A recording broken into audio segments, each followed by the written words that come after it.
नमस्कार, मी पंजाब डक.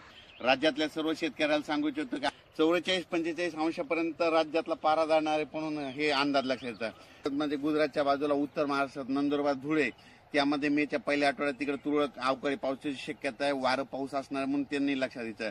त्याच्यानंतर जळगाव जिल्हा मध्य प्रदेशकडे पाऊस पडणार आहे. त्याच्यामुळे मेच्या पहिल्या आठवड्यात त्याच्यामुळे जळगाव जिल्हा, जळगाव, जामोद, बुलढाणा जिल्हा, अमरावती, अकोला, वर्धा, नागपूर, भंडारा, गोंदिया, चंद्रपूर या भागामध्ये अवकाळी पावसाची शक्यता आहे म्हणून मेच्या पहिल्या आठवड्यात हे अंदाज लक्षात येतात.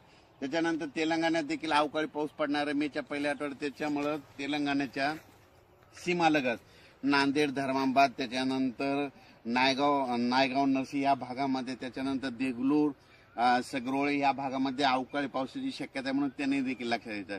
त्याच्यानंतर कर्नाटक भागामध्ये अवकाळी पाऊस असल्यामुळे त्याच्यामुळे सातारा, सांगली, सोलापूर, धाराशिव, त्याच्यानंतर लातूर जिल्हा, परभणी जिल्हा, बीड जिल्हा, हिंगोली जिल्हा या भागामध्ये अवकाळी